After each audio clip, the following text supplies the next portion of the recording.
안녕하세요. 민경대입니다. 어피니티 퍼블리셔 기초 사용법을 설명하겠습니다. 어피니티 퍼블리셔를 실행하면 이렇게 화면이 보이는데요. 가운데에 웰컴 패널이 보입니다. 다음에 실행할 때 이 웰컴 패널이 나오지 않게 하려면 여기 이 부분을 체크하면 다음번에 실행할 때 나타나지 않습니다. 여기 밑에 이 웰컴 패널을 닫는 메뉴가 있고요. 새로운 문서를 여는 메뉴가 있습니다. 그리고 이렇게 처음에 안 보이게 했는데 이 내용을 다시 보고 싶으면 헬프에서 이 웰컴을 선택하면 됩니다. 새 문서를 열려면 여기 뉴 다큐멘트 클릭해도 되고요. 여기 파일 뉴, 자 뉴를 클릭해서 새 문서 대화창이 열리는데요. 여기 위에 이렇게 카테고리들이 있습니다. 프린트 A4가 기본으로 되어 있고요. 이렇게 여러가지 기본 문서 레이아웃들이 있습니다. 여기 디바이스 보면 아이패드 미니의 크기나 아이패드 2의 크기나, 그래서 여기 A4를 보고 이쪽 우측을 보게 되면 여기 보면 레이아웃, 페이지, 컬러, 마진, 블리드 이렇게 설정하는 부분이 있거든요. 레이아웃부터 보면 여기 지금 가로, 높이, DPI 이게 해상도인데 인쇄하려면 300 DPI를 선택해 줘야 되고요. 웹인 경우는 72 정도로 선택해 주면 됩니다. 이게 높으면 파일 용량이 늘어납니다.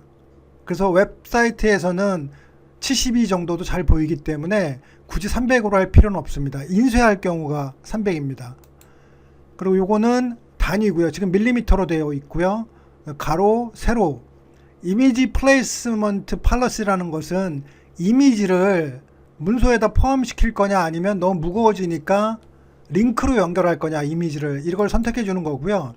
프리퍼 링크다 하면 링크로 연결되게 그렇게 설정하는 것입니다. 페이지 몇 페이지 만들 거냐, 그 다음에 디폴트 마스터는 이게 서식 같은 건데 나머지 페이지에도 다 적용되는 거거든요. 이거를 나머지 페이지에도 다 적용되는 걸로 하겠다, 이런 얘기고요. 그 다음에 두 페이지를 마주보게 만들겠다.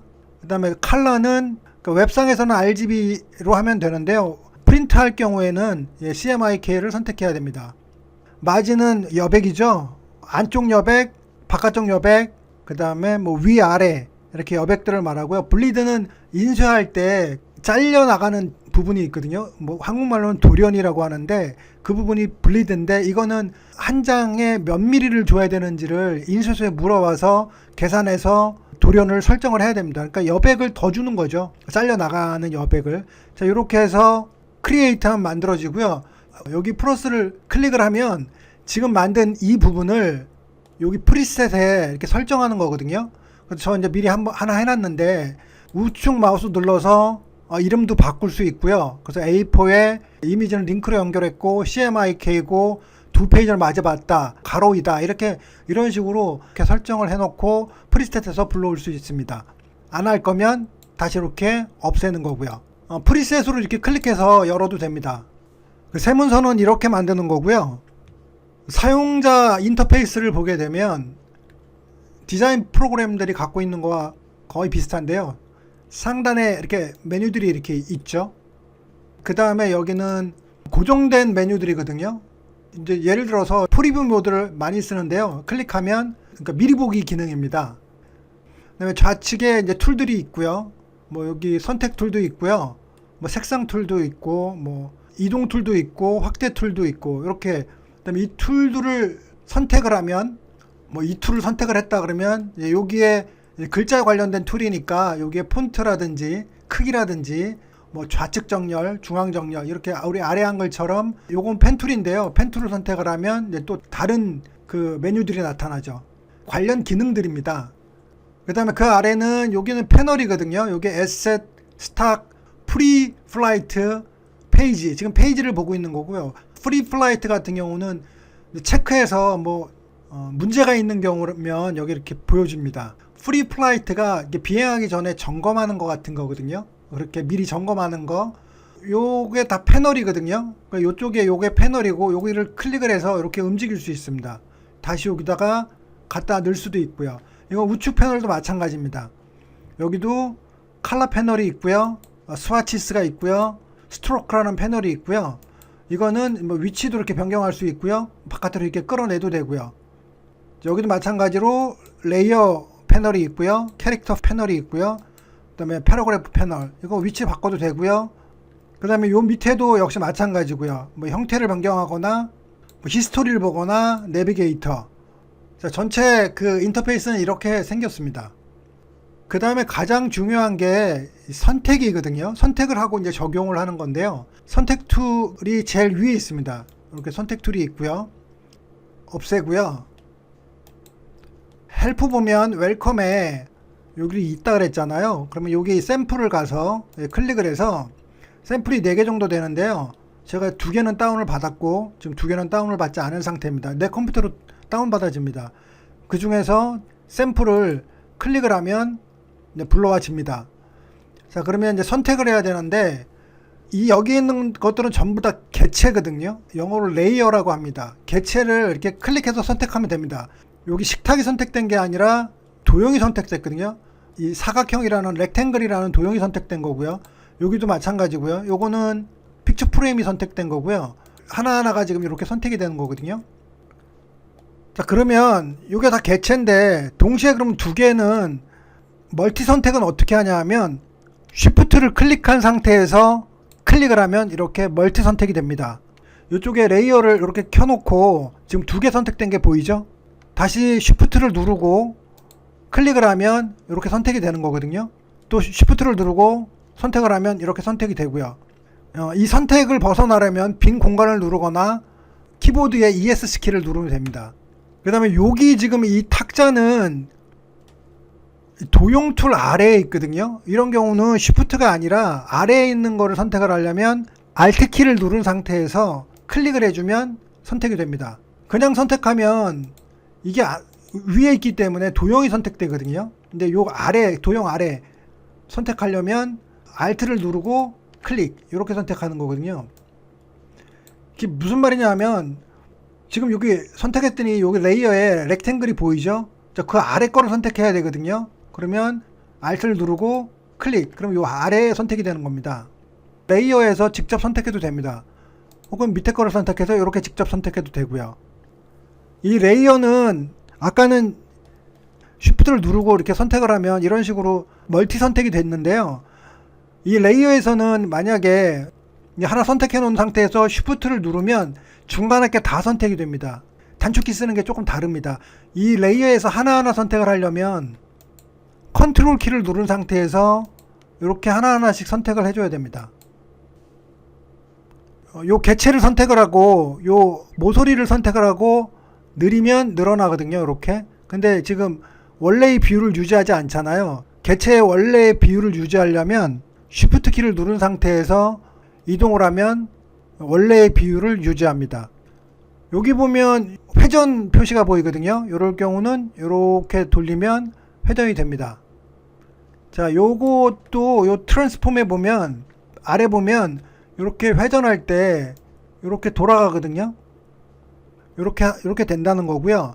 그 다음에 요 가운데 보면 여기 바로 밑에 보면 이렇게 하면 기울여집니다. 이렇게 선택한 개체가 좌우로 이렇게 기울여집니다. 자, 이렇게 선택을 다 했으면 이제 화면에서 이동하거나 확대하거나 이렇게 해야 되는데요. 손바닥 아이콘을 클릭하고 이렇게 손바닥을 잡고서 마우스로 이렇게 움직이면 움직입니다. 이렇게 마우스 가운데 있는 휠로도 이렇게 움직일 수 있습니다. 자, 만약에 다른 툴을 사용하다가 펜 툴을 사용하다가 이동을 해야 되겠다 그러면 스페이스바를 클릭한 상태에서 이렇게 움직이면 또 움직입니다. 스페이스바를 놓으면 원래 선택한 툴로 돌아가고요. 이 돋보기 아이콘은 이제 클릭하면 당연히 이렇게 확대되고 Alt키를 누르고 클릭하면 축소가 되는데요. 그렇게 안 하고 마우스를 클릭한 상태에서 오른쪽으로 이렇게 드래그하면 커집니다. 또 왼쪽으로 이렇게 드래그하면 작아집니다. 우측 아래에 보면 내비게이터라는 메뉴가 있는데요. 요거를 마우스 요렇게 하면 커지고 작아지고 하는데요. 요 위치를 변경하려면 밑에 거를 또 마우스를 클릭한 상태에서 요렇게 움직이면 위치가 변경이 됩니다. 요 어드밴스드는 여기 뒤에 애드가 있거든요. 그럼 요 부분을 일단 한 군데를 이렇게 추가해 놓고, 그러니까 이렇게 보고 애드, 그럼 뷰포인트 1이 되는 거거든요. 이 부분에. 그 다음에 다른 부분을, 이 부분을 다시 여기를 선택을 해서 애드를 클릭하면 이 부분은 뷰포인트 2가 되는 거거든요. 그럼 아까 뷰포인트 1으로 돌아가려면 여기를 클릭한 상태에서 1, 2 이런 식으로 왔다 갔다 작업할 수 있습니다. 이 부분이 어드밴스드거든요. 지금 본 것들은 여기 뷰에서 여기 줌을 보게 되면 단축키들이 나타나고요. 컨트롤 다음에 숫자 K에 있는 0 이걸 누르면 전체 화면으로 변경이 됩니다. 단축키들을 보고 알 수 있는 거고요. 그 다음에 아까 설명을 안 드렸는데 이게 지금 요 패널들이 다 나와 있는 건 아니거든요. 그럼 이 패널들은 어디서 수정할 수 있냐면 뷰에서 패널들이 요 스튜디오 안에 들어가 있거든요. 지금 에셋, 캐릭터, 컬러, 히스토리, 레이어 이렇게 나와 있는 거고요. 만약에 요거 체크 표시를 해제하면 이건 사라집니다. 여기서 다시 여기서 선택을 해주면 추가가 되는 거고요. 여기 표시된 것만 나와 있는 겁니다. 만약에 여기 안 보이면 여기 스튜디오에서 선택을 하면 여기 바깥으로 표시가 됩니다. 마지막으로 인디자인으로 저장을 하면 INDD라는 파일과 IDML이라는 확장자로 저장을 할 수가 있는데요. IDML로 저장을 하면 모든 버전에서 호환성이 좋기 때문에 템플릿 용도로 사용할 경우는 대체로 IDML 파일로 저장을 합니다. 어피니티 퍼블리셔는 IDML 파일을 가져올 수 있습니다. 파일 오픈해서 이게 지금 IDML 파일이거든요. 인터넷에서 검색을 해서 다운을 받아본 거고요. 이렇게 클릭을 해서 가져오면 됩니다. 그럼 이렇게 가져와지거든요. 근데 어피니티 퍼블리셔로 IDML 파일로 저장을 할 수는 없습니다. 가져오는 것까지만 가능하고요. 저장은 어피니티 파일로 저장이 됩니다. 자, 이렇게 가져왔을 경우 이제 폰트하고 이미지가 문제가 되는데요. 폰트가 없는 경우는 여기 다큐먼트에 폰트 매니저라고 있거든요. 이 부분을 클릭을 해서 여기 지금 요 폰트는 지금 제가 아까 다운을 받아서 OK인데 지금 요 미싱이라고 나오는 부분들이 있거든요. 요거 폰트들이 지금 없는 겁니다. 요거를 지금 에이리얼이라는 폰트로 대체를 했는데 이렇게 대체해도 되고요. 자, 이 폰트들을 다운을 받아서 설치를 하면 OK가 됩니다. 자, 이미지 같은 경우는 두 가지 방식으로 아까 했잖아요. 그러니까 링크로 한 경우도 있고 이 문서에 포함되는 경우도 있는데 대부분은 문서가 무거워지기 때문에 폴더 하나를 다시 만들어서 거기에 그 이미지들을 집어넣고 다 링크로 연결을 하거든요. 근데 그럴 경우 링크 경로가 달라져서 문제가 되는 경우라면 다 다시 연결을 하면 되고요. 문서를 새로 열지 않고 현재 문서로 가져오려면 이럴 경우에는 파일 오픈이 아니고요. 플레이스입니다. 그래서 플레이스를 클릭한 상태에서 자, 요런 인디자인 템플릿을 갖고 와서 자, 여기다가 이렇게 지금 다른 게 지금 들어온 거잖아요. 자, 이렇게 집어넣고 컨트롤 J를 하면 이게 복사가 되죠. 여기 지금 하나 위에 복사됐잖아요. 그러면 요거를 자, 여기 밑에다가 만약에 이렇게 지금 하나가 복사돼서 내려가는 거죠. 이렇게 다시 이렇게 맞춰 놓고 자, 이렇게 들어왔을 때 이 부분에 페이지가 지금 이건 1페이지인데 6페이지짜리가 들어온 거거든요. 이럴 경우 여기가 지금 3페이지를 배치하겠다 그러면 3페이지. 그러면 3페이지에 있는 내용으로 이렇게 변경이 되는 겁니다. 감사합니다.